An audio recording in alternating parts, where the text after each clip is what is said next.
Hello বন্ধুরা, আমি কি কি রান্না করলাম চলো তোমাদের দেখাই। তো আমি প্রথমে রান্না করে নিলাম শীতের সবজি দিয়ে মাছের মাথার একটা তরকারি।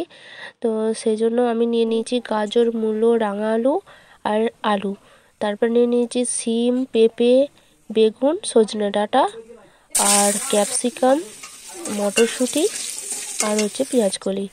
তো আমি এগুলো নিয়ে আর আদা, জিরে, কাঁচা লঙ্কার একটা বাটনা বেটে রেখেছি আর তার সাথে সর্ষে পোস্ত বেটে রেখেছি। তো তারপর সব সবজিগুলো আমি একে একে ভেজে তুলে নিচ্ছি। নিয়ে সমস্ত সবজি ভাজা হয়ে গেলে ওই ওই কড়াইয়ের মধ্যেই অল্প একটু তেল দিয়ে মাছের মাথাটা ভেজে নেব। দিয়ে তারপর ওই কড়াইতেই আমি দিয়ে দেবো শুকনো লঙ্কা, তেজপাতা আর পাঁচ ফোড়ন।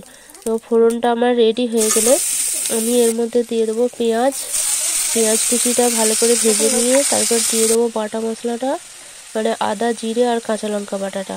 তো ওটা দিয়ে ভালো করে কষিয়ে নিয়ে তারপর আমি একটুখানি পানি দিয়ে এর মধ্যে দিয়ে দেবো একটু হলুদ আর অল্প একটু লঙ্কার গুঁড়ো আর জিরের গুঁড়ো।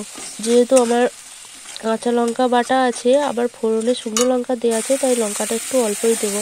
তো তারপর আমি ক্যাপসিকাম, মটরশুঁটি আর পেঁয়াজকলিটা দিয়ে ভালো করে কষিয়ে একটু অল্প অল্প ভাজা মতো হয়ে গেলে তারপর আমি এর মধ্যে বেগুন ছাড়া সমস্ত সবজিগুলো দিয়ে কষাতে থাকবো। মশলার সাথে ভালো করে কষিয়ে নিয়ে তারপর আমি এর মধ্যে দিয়ে দেব সেই সর্ষে পোস্ত বাটাটা। সর্ষে পোস্ত বাটাটা দিয়ে আমি সর্ষে পোস্তটা ভালো করে মিশিয়ে নেব সবজির সাথে, আর যাতে একটা ভালো রকম সুন্দর গন্ধ বেরোয়। তো ওটা হয়ে গেলে তারপর অল্প একটু পানি দেব, দিয়ে আরও কিছুক্ষণ কষিয়ে তারপর আমি মাছের মাথাগুলো দিয়ে দেবো। দিয়ে মাছের মাথাটা দিয়ে সবজিগুলো ভালো করে নেড়ে চেড়ে নিয়ে তার মধ্যে আমি সবজি সেদ্ধ হওয়ার জন্য পানি দিয়ে দেবো। পানি দেওয়ার পর আমি একটা ঢাকনা দিয়ে আঁচটা একদম কমিয়ে দেব। দিয়ে তারপর অনেকক্ষণ পর আমি খুলবো ঢাকনাটা খুলে নিয়ে যে সবজিগুলো যখন সেদ্ধ হয়ে যাবে তখন আমি এটাকে ভালো করে ঝোলটা শুকিয়ে নেব। আমি দেখলাম যে সবজিগুলো আমার পুরোপুরি সেদ্ধ হয়ে গেছে, তাই আমি আঁচটা বাড়িয়ে নিয়ে একদম শুকনো মতো করে নিলাম। তো এই রান্নাটা আমার রেডি হয়ে গেছে। এবার আমার বাড়িতেই একটা লেয়ার মুরগি রেডি করা হচ্ছে। তো আমার নানিবাবু এটা রেডি করছে আর আমি রান্নাটা করব। তো নানিবাবু প্রথমে ভালো করে পালকগুলো ছাড়িয়ে তারপর আগুনের মধ্যে একটু সেঁকে নিচ্ছে। অল্প ছোট্ট ছোট্ট পালক থাকে, সেগুলো যাতে তাড়াতাড়ি উঠে যায়। তারপর বটি দিয়ে ভালো করে পিস করে ধুয়ে পরিষ্কার করে ধুয়ে নিয়ে আমি রান্নাটা রেডি করব। এইদিকে নানিবাবু মুরগিটা রেডি করছে আর বিড়ালগুলো এসে ভীষণ জ্বালাতন করছে। তো আমি ওদেরকে একটু মানে যেগুলো খায় না, যেগুলো ফেলে দেওয়ার জিনিস, সেগুলো ওদেরকে অল্প অল্প একটু একটু ছুঁড়ে ছুঁড়ে দিচ্ছিলাম, ওরা খাচ্ছিল আনন্দ করে। তো এবার আমি কড়াতে আলুগুলো প্রথমে ভেজে নিচ্ছি। এই রান্নাটা আমি আজকে আলু দিয়ে করব।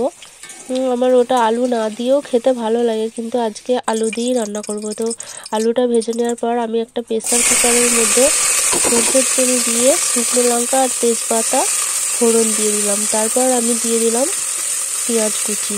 তো দুটো আমি পেঁয়াজ নিয়েছিলাম, যেহেতু পুরো চিকেনটাই রান্না করবো আর তার সাথে আলু হবে, তাই বড় সাইজের দুটো পেঁয়াজ নিয়ে বেশ বাদামি বাদামি করে ভেজে নিয়েছি।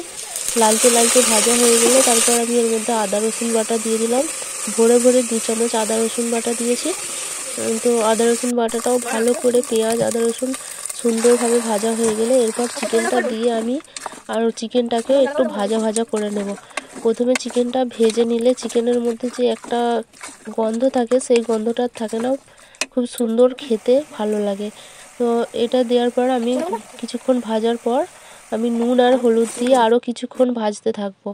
নুন হলুদ দেওয়ার পর একটু অল্প পানি বেরোয় চিকেন থেকে, তো সেই পানিটা একটু হালকা শুকিয়ে গেলে তারপর আমি এর মধ্যে লঙ্কার গুঁড়ো আর জিরের গুঁড়ো দিয়ে দেবো। লঙ্কার গুঁড়োটা একটু বেশিই দিলাম, কিন্তু আরও একটু দেওয়া যেত কারণ ঝাল ঝাল খেতে একটু ভালো লাগে। আমি এর মধ্যে গোলমরিচ গুঁড়ো আর জিরে ভাজা মশলা ব্যবহার করব বলে ওই জন্য লঙ্কার গুঁড়োটা আর দিলাম না। তো এবার আমি ভালো করে ওই মশলাগুলো কষিয়ে নেওয়ার পর জিরে আর ভাজা মানে গোলমরিচের গুঁড়ো আর ভাজা মশলার গুঁড়ো, ভাজা মশলা বলতে জিরে, শুকনো লঙ্কা আর ধনে ভেজে গুঁড়িয়ে নেওয়া ছিল। তো ওটা দিয়েও ভালো করে কষিয়ে নিয়ে আমি এবার টমেটো দিয়ে আর একটু ভালো করে নেড়ে চেড়ে নিয়ে আমি অল্প একটু পানি দিয়ে আর প্রেসারে আমি সিটি দিয়ে নেবো, যাতে চিকেনটা সেদ্ধ হয়ে যায়, কারণ লেয়ার মুরগি তো সেদ্ধ হতে অনেক সময় লাগে। তো এবার আমি এর মধ্যে দিয়ে দিচ্ছি পানি। তো বেশি পানি দেবো না, কারণ আবার কিছুক্ষণ পর আমি ঢাকনা খুলে আলুগুলো দিয়ে আবার কষাবো। তো আমি এর মধ্যে 4টে মতো সিটি দিয়ে নিয়েছিলাম। তো সিটি টা হয়ে গেলে তারপর আমি খুলে নিয়ে ভালো করে ঢাকনা খুলে ভালো করে নেড়েচেড়ে নিয়ে এর মধ্যে এবার আলুগুলো দিয়ে দিচ্ছি। আলুগুলো দিয়ে আর একটু কষিয়ে নিয়ে আমি যেরকম ঝোল খাবো সেরকম এর মধ্যে পানি দিয়ে আবার ঢাকনা দিয়ে 2টো সিটি দিয়ে নেবো জাস্ট। 2টো সিটি দিলেই ভালোভাবে সিদ্ধ হয়ে যাবে আলু আর চিকেন, খুব সুন্দরভাবে সেদ্ধ হয়ে যাবে। তো আমি এবার এর মধ্যে ঝোলের জন্য পানি দিয়ে দিয়েছি, দিয়ে এবার ঢাকনা দিয়ে দিচ্ছি। ঢাকনা দিয়ে তারপর আমি 2টো সিটি দিয়ে নিয়েছিলাম। তো এবার রান্নাটা খাওয়ার জন্য পুরোপুরি রেডি। তো প্রথমে আমার ভাইকে খেতে দিয়ে দিলাম। তো রান্নাটা দেখেই বুঝতে পারছো যে রান্নাটা কেমন হয়েছে, কালারটা দেখেই বুঝতে পারছো যে রান্নার টেস্টটা কেমন আসবে। তো আমার রান্নাটা কেমন লাগলো তোমাদের অবশ্যই কমেন্টে জানাবে, আর রেসিপিটা ভালো লাগলে অবশ্যই লাইক কমেন্ট করবে। তো ভালো থেকো, টাটা।